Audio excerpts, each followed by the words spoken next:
Hello everyone, it's me again, Burntam, JWTV, panibagong araw, panibagong vlog ulit tayo mga ka-DIY.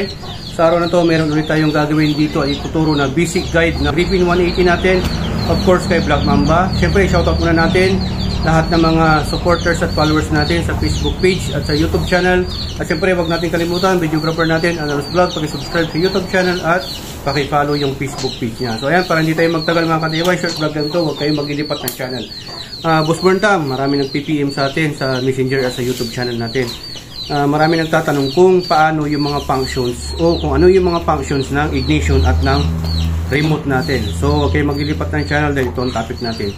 Sa mga may alam, visit na sa inyo to. Sa mga walang alam o sa mga beginner na magkakaroon unang magkaroon ng motor na keyless, di ba?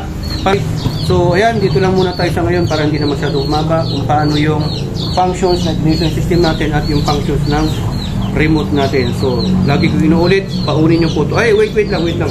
Meron pa pala tayo mga ka-DIY na sasabihin sa inyo. Sa mga hindi nakakaalam, meron po tayong physical key. Ano ba yung physical key? Ito po yun. Yung talagang literal na key. Kasi keyless po ito. Yan o. So, ayan mga ka-DIY, pag pipindutin mo to, merong lalabas ito na magic. Pindutin nyo lang. Yun. Ito yung physical key. Anong purpose naman ito mga ka-DIY, yung physical key natin? Kunwari, pinindot ka ng pindot dito, naubusan ng battery to or naubusan ng power. Sabi ng iba, solar to. Pero para sa akin, either solar kasi meron tong dito na ipaparaw mo or merong battery na nabibili.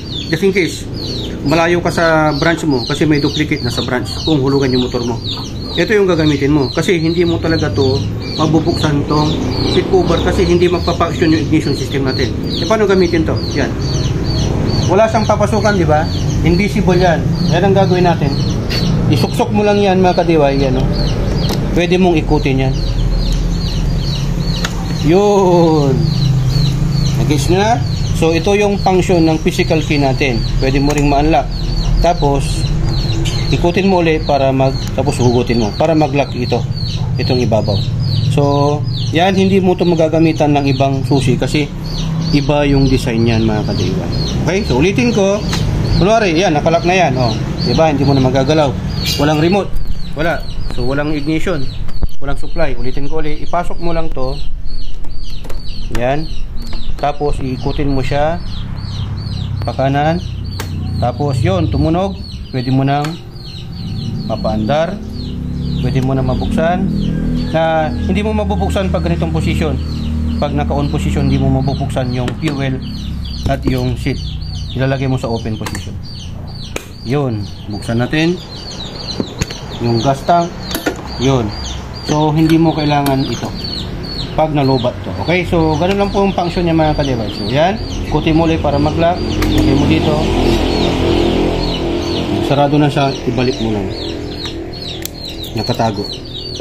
Ayan, so dito sa HPT, natuto ka na, nakatipid ka pa dahil sa HPT. Sharing is? Caring. So ayan, share nyo itong video at kung nagustuhan nyo, mag-like kayo at mag-comment kayo at syempre, subscribe nyo yung YouTube channel natin. Yan, maraming salamat. To God will be the glory and Burntam, signing off.